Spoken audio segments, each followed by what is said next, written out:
यहां से सब बानर जय जयकार करते हुए भगवान के श्री चरणों में आए हैं। अब दर्शन देखिए, हनुमान जी नहीं बोल रहे, जामवंत जी बोल रहे हैं।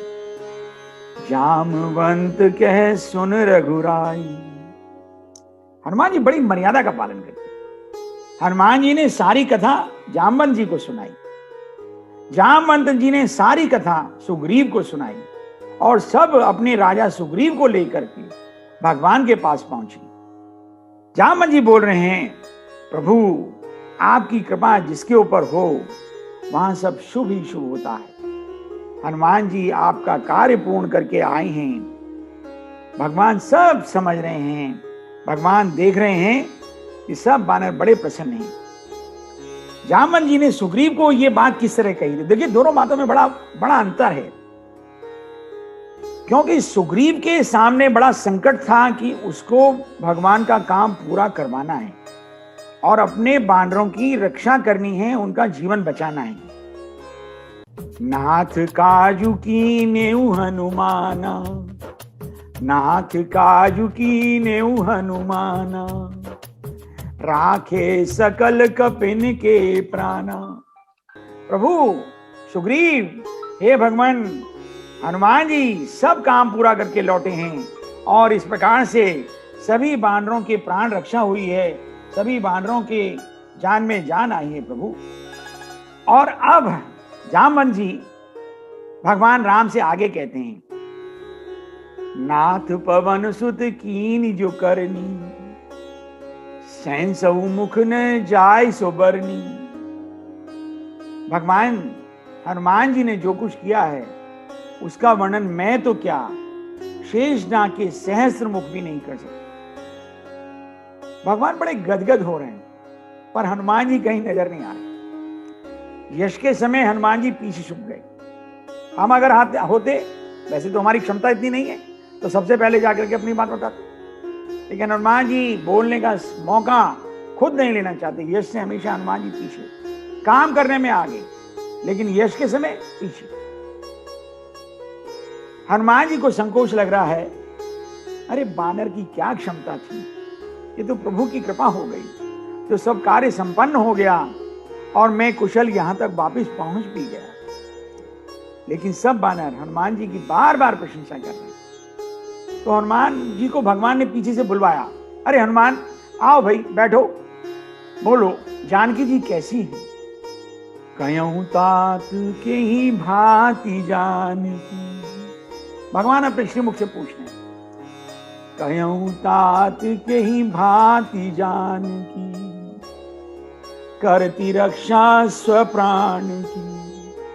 कहूं तात के ही भांति जानकी।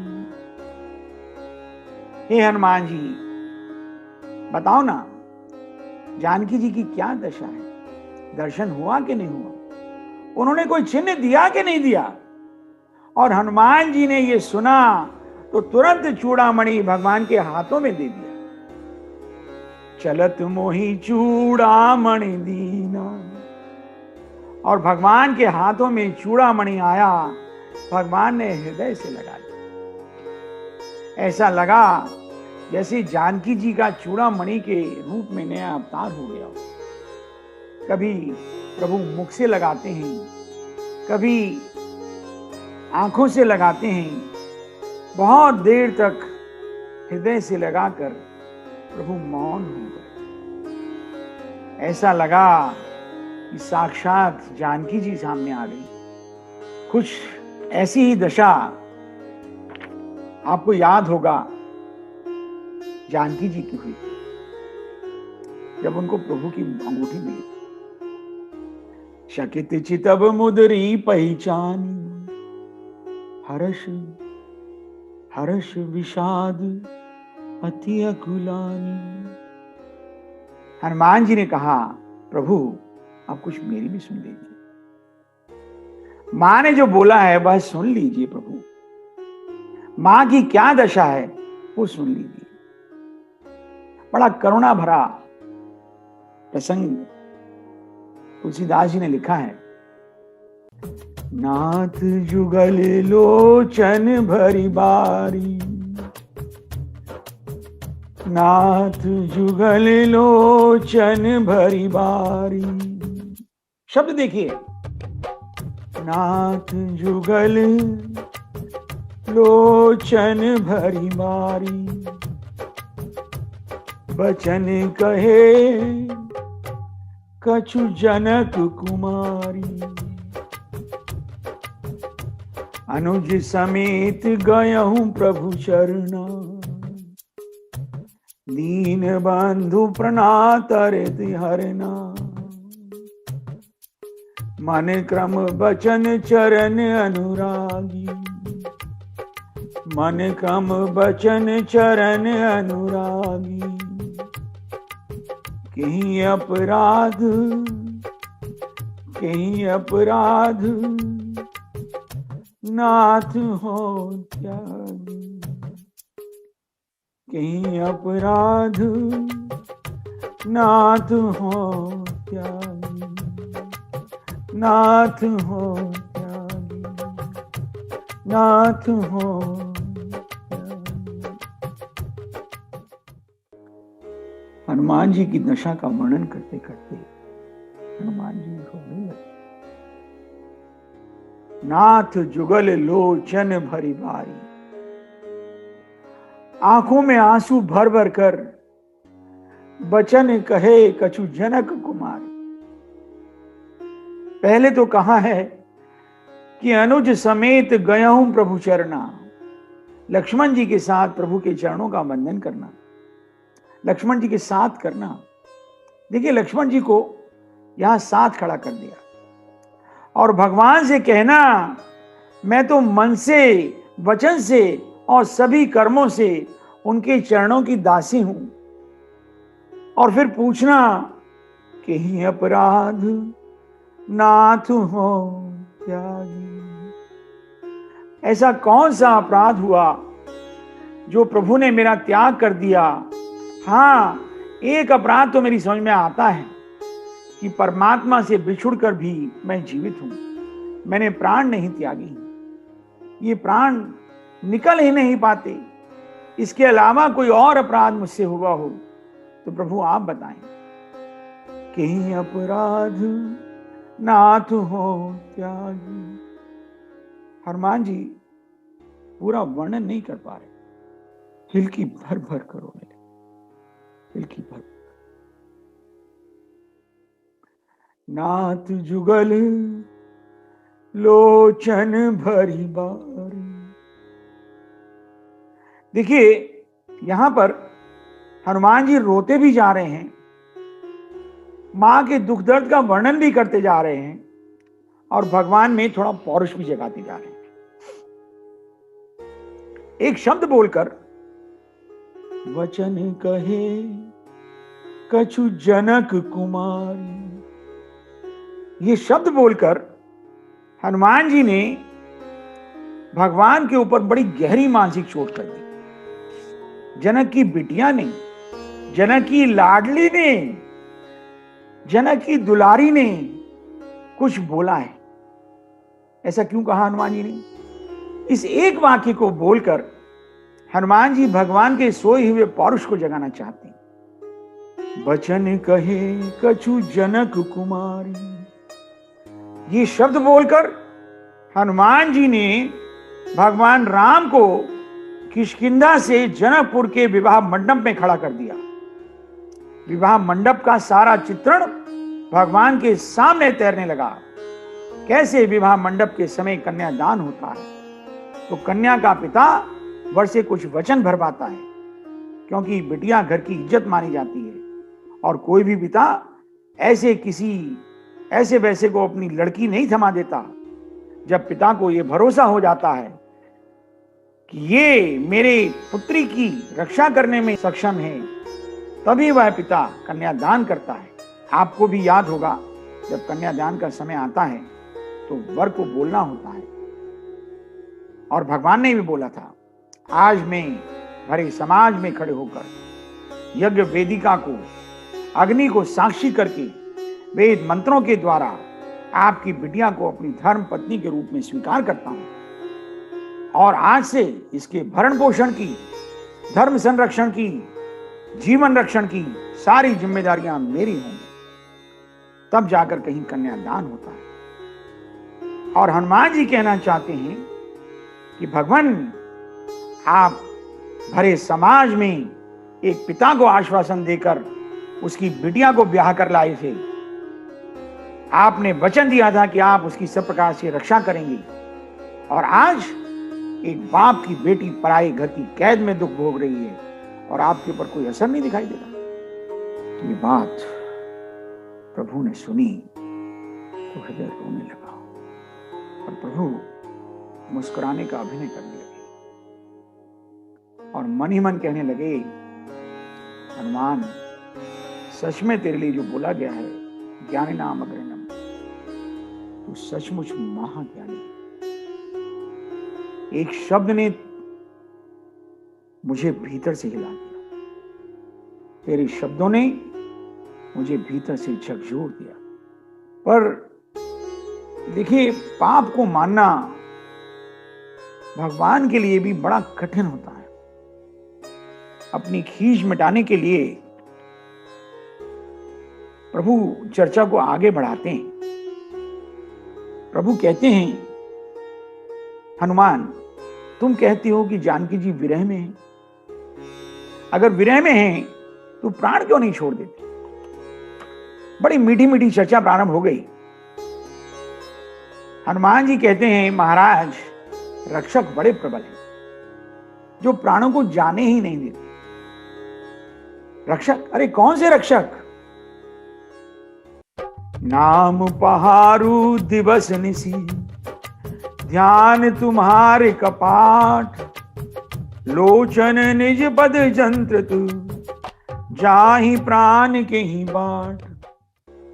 महाराज, ये बताइए, कमरे में कोई वस्तु रखी हो और कमरे के बाहर दो रखवाले बैठे हों और फिर भी वो वस्तु चोरी हो जाए तो दोष किसका माना जाएगा? भगवान बोले, रक्षकों का, पहरेदारों का। तो हनुमान जी कहने लगे, तो देख लीजिए बस, नाम पहारू दिवस निशी, आपका नाम पहरेदार के रूप में खड़ा हुआ है। ध्यान की किवाड़ बंद है, लोचन निज पद जंत्र तू, प्राण जाए तो जाए कहां से? 24 घंटे तो आपके नाम का पहरा लगा रहता है। और भगवान, सच बात तो यह है कि काल कई बार आया मां के प्राणों को लेने के लिए, लेकिन काल मां के शरीर में प्राण ढूंढ ही नहीं पाया, उसे वहां मिले ही नहीं, और जब मिले ही नहीं तो लेकर क्या जाता? भगवान बोले, अरे कमाल की बात है, प्राण तो शरीर में रहते हैं, उन्होंने कहां रख दिए? हनुमान जी ने कहा, उन्होंने तो रख दिए, और अब आप ही तलाश कर लीजिए। भगवान बोले, कहां रख दिए? क्या मतलब है? हनुमान बोले, प्राण बसे पद पंकज में, यम आवत है पर पावत नाही। प्राण तो प्रभु मां ने आपके चरणों में रखे और काल लंका में ढूंढ रहा।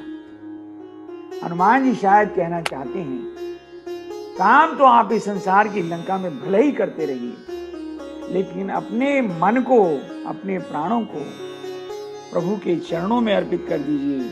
ये काल आपका कुछ नहीं बिगाड़ पाएगा। देखिए, बड़ा विचित्र दर्शन है।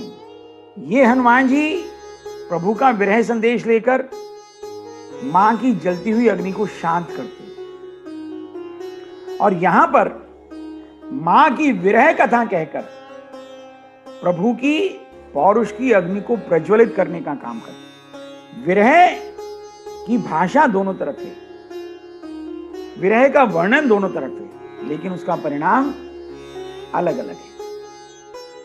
हनुमान जी के शब्द देखिए, विरह अग्नि तनु तूल समीरा, श्वास जरई क्षण मही शरीरा, नैन श्रवई जलु निज हित लागी, जरेन पाव देह विरहरागी। जब बातचीत थोड़ी लंबी होने लगी तो हनुमान जी बोले,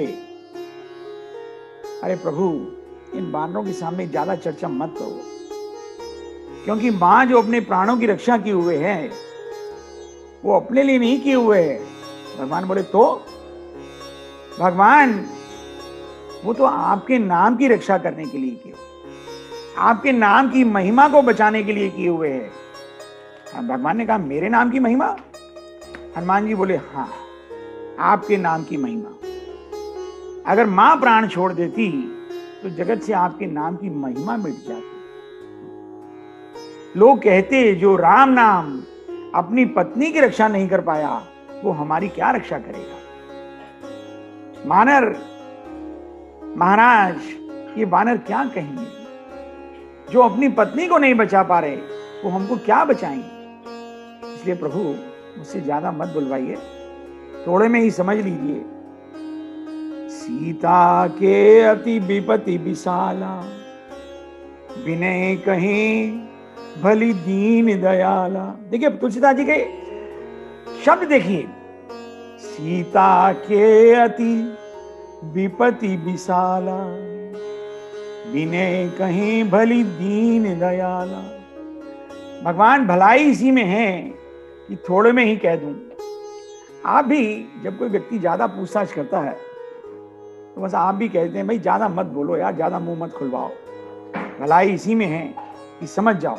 हनुमान के इन सब तर्कों को सुनकर भगवान खिलखिलाकर हंस पड़े, शायद अपने अंदर की पीड़ा को दबाने के लिए। और हनुमान जी सोचते हैं जब तक यहां भगवान हंसते रहेंगे तब तक मां वहां रोती रहेगी। हनुमान जी फोकस कभी लूज नहीं करते। आपने देखा होगा कि वानर का जो अटेंशन स्पैन होता है बहुत थोड़ा होता है, लेकिन हनुमान जी की अटेंशन हमेशा फोकस पर। जब तक भगवान रोएंगे नहीं, जब तक भक्त पर कृपा नहीं होगी। और जैसे कि मैंने कहा अभी, हनुमान जी इतने सुंदर कथावाचक हैं, जिसको जैसी कथा चाहिए उसको वैसी कथा सुनाती है, जो संदर्भ होता है उसके अनुसार कथा सुनाती है। जानकी जी चिता में चलने को तैयार बैठी थी, उनको ऐसी कथा सुना दी, रामचंद्र गुण बर नहीं लागा, रामचंद्र गुण बर नहीं लागा, सुनतहीं सीता कर दुख भागा, सुनतहीं सीता कर दुख भागा। और यहां भगवान मुस्कुरा रहे हैं तो हनुमान जी भगवान को रुलाना चाहते हैं, तो भगवान को ऐसी करुण कथा सुनाते हैं। सुन सीता दुख प्रभु सुख आएना, सुन सीता दुख प्रभु सुख आएना, भरी आए जल राज बनैना, भरी आए जल राज बनैना। हनुमान जी ने जानकी जी की ऐसी करुण कथा सुनाई कि सुख के भवन भगवान श्री राम के नेत्रों में जल भरा। दोनों नेत्र भर गए जब भगवान के, तो भगवान ने हनुमान को छाती से लगा लिया और भगवान छाती से लगाकर इतना रोए हैं और कहने लगे, हनुमान तूने जो उपकार किया है इसका बदला मैं कैसे दूं। सुनी कपि तो ही समान उपकारी, सुनी कपि तो ही समान उपकारी, नहीं को, शब्द देखिए, नहीं को सुर नर मुनि तनुधारी, सुनी कपि तो ही समान उपकारी, नहीं को सुर नर मुनि तनुधारी, प्रति उपकार करूं का तोरा, प्रति उपकार करूं का तोरा, सन्मुख होई न सकत मन मोरा, सन्मुख होई न सकत मन मोरा, सुन सुत तो ही ओरण में नाही, देखूं करी विचार मन माही, सुन कपि तो ही समान उपकारी। हनुमान जी को हृदय से लगाकर जो भगवान अब तक जानकी के लिए रो रहे थे, अब हनुमान जी के लिए रोने लगे। प्रेम इतना उमड़ा, आंसू आंसू, प्रेम के आंसू। विरह जो है अब प्रेम में परिवर्तित हो गया। मैंने जैसे कहा था अभी कि विरह के भी आंसू होते हैं और प्रेम के भी आंसू।